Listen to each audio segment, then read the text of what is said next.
Magnifique.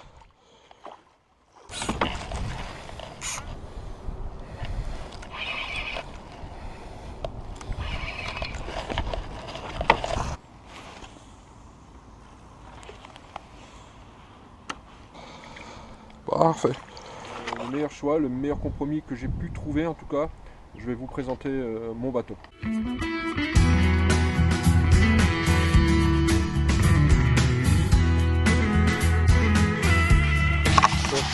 C'est un bateau qui est en aluminium. Donc il mesure 4 mètres.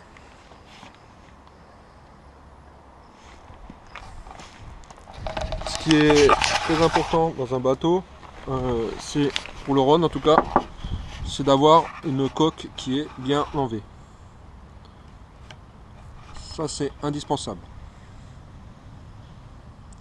Parce que ça vous évitera quand il y a des vagues de vous prendre plein d'eau dans la tronche. Ça évitera de trop taper dans les vagues.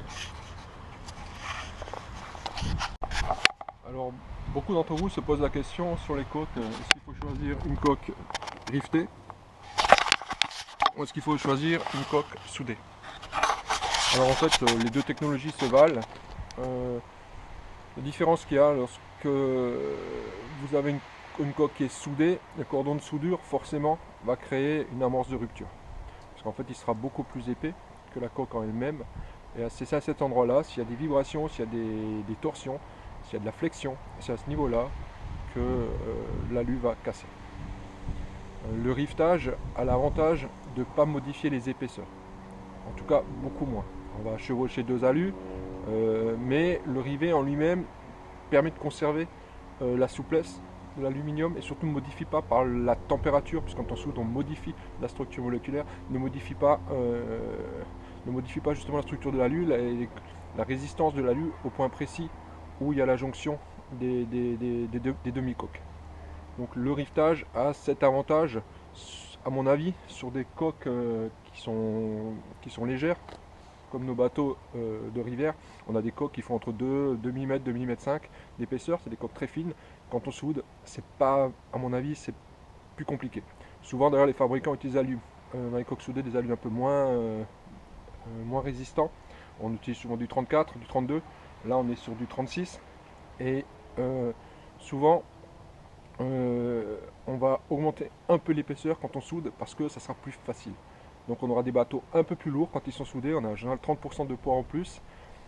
Et finalement pour une durée de vie qui n'est pas forcément meilleure, il y a plus de problèmes, sur l'expérience que j'ai, il y a plus de problèmes sur des coques soudées que sur des coques rivetées. Moi ma coque rivetée, elle a pratiquement elle doit avoir au moins 15 ans. J'ai des copains qui ont des coques rivetées qui ont 20 ans. Si c'est des bons bateaux, des bonnes conceptions, ça ne bougera pas. Après, il y a des désavantages aussi aux coques rivetées, il faut faire attention. Vous ne pouvez pas utiliser des patins glissants sur vos patins feutres. Vous ne pouvez pas mettre des petits éléments en téflon, puisque vous allez arracher vos rivets.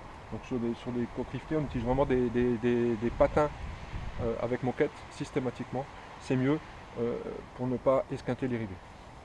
Donc là, sur ce modèle-là, vous avez les rivetages qui ont été faits en quinconce. Bon, sur les bateaux un peu plus économiques, les rivetages sont mis en ligne droite, c'est plus facile au niveau de la fabrication. Après, c'est beaucoup plus cher de fabriquer un bateau riveté qu'un bateau soudé. Un bateau soudé, on est à cordon de soudure. Là, il y a énormément de rivets à imbriquer un dans l'autre. Voilà, ça c'est bon, mais je pense que après c'est votre choix. C'est votre choix vraiment personnel. Les fabricants ne s'amusent pas à faire des bateaux qui ne vont pas tenir. Donc, le bateau soudé ou riveté, dans l'absolu, les deux technologies, les fabricants vont s'employer à faire en sorte que vos bateaux tiennent le coup. Voilà.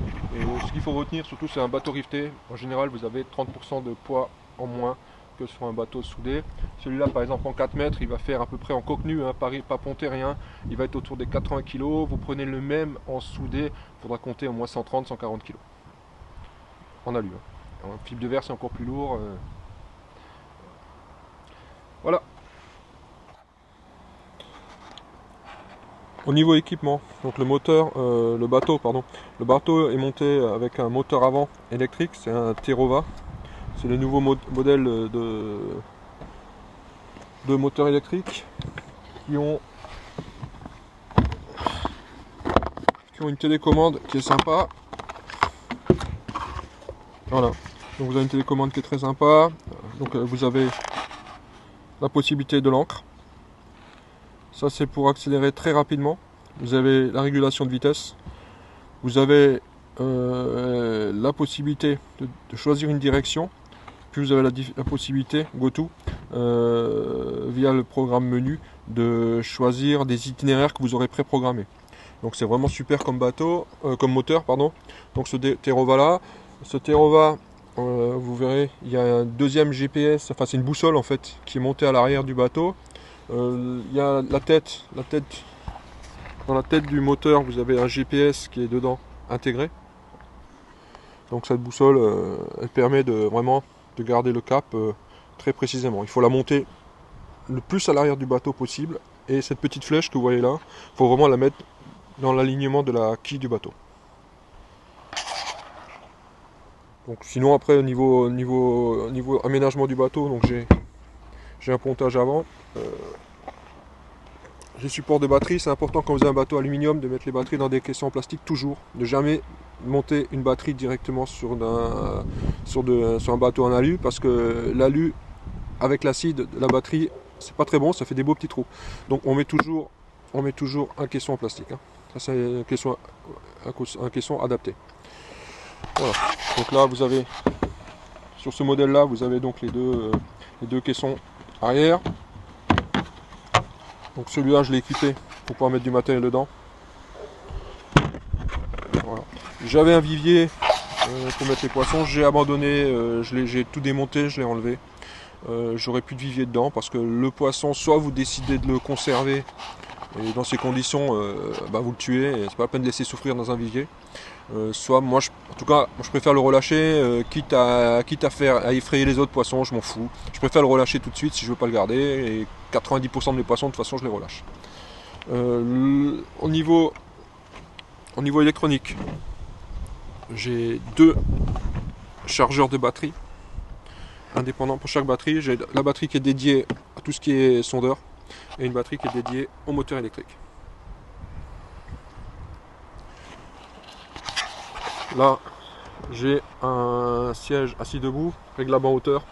C'est très sympa pour quand on pêche soit en linéaire, soit à la verticale. Ça permet de ne pas être trop bas, d'être un peu plus haut. C'est vraiment bien. Après, sinon, j'ai un autre pied qui permet de mettre un siège classique si je veux être assis, plus confortable. Une petite glacière, c'est sympathique pour emmener son casal ou si on veut conserver un poisson.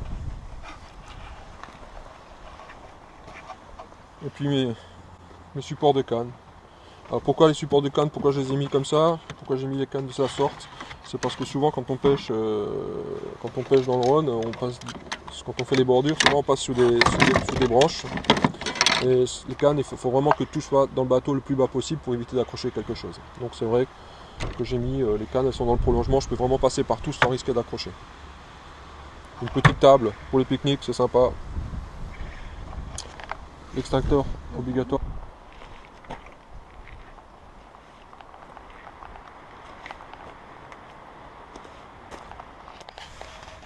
Quelque chose de très important pour le Rhône, c'est la coque à l'arrière qui doit être le plus plate possible. Alors, quand vous achetez un bateau, en fait vous avez cette hauteur là. Cette hauteur là, elle fait soit 40 cm, soit 50. Si c'est 40 cm, c'est pour un moteur à arbre court. Et si c'est 50 cm, si cette hauteur fait 50 cm, c'est pour un arbre long. Il y a des fabricants qui mettent donc la coque en V à l'arrière. Donc forcément, la partie haute de votre tableau va être plus basse. On est d'accord, pour conserver ces 40 ou 50 cm. Donc vous avez une coque en V qui descend 10 ou 15 cm en dessous. Vous avez 10-15 cm de moins ici. Donc on fait relever un peu au-dessus la coque. Mais par contre, quand vous allez mettre à l'eau, c'est 10-15 cm. Vous allez toucher certainement, vous allez toucher si les mises à l'eau sont difficiles, comme c'est souvent le cas en rivière, vous allez toucher le fond. Donc vous allez accrocher de la base, vous allez abîmer. Donc privilégiez toujours une coque plate à l'arrière du bateau pour le run. Donc, important, les patins sur une coque alu, les patins sont obligatoires.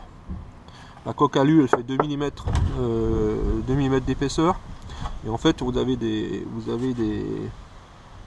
dedans des renforts qui sont montés tout le long, qui permettent de donner la rigidité à la coque.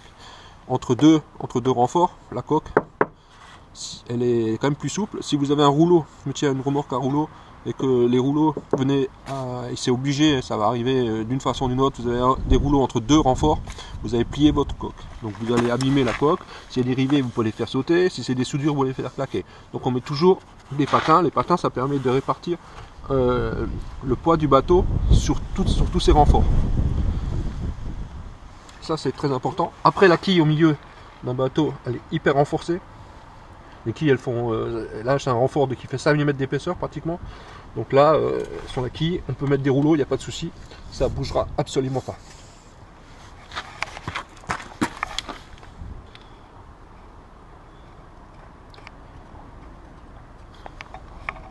Un petit marche-pied permet d'aller, lorsque vous mettez à l'eau, permet de ne pas vous mouiller les pieds. Voilà, ça vous évite d'avoir les bottes constamment avec vous. Mettre à pieds nus dans l'eau.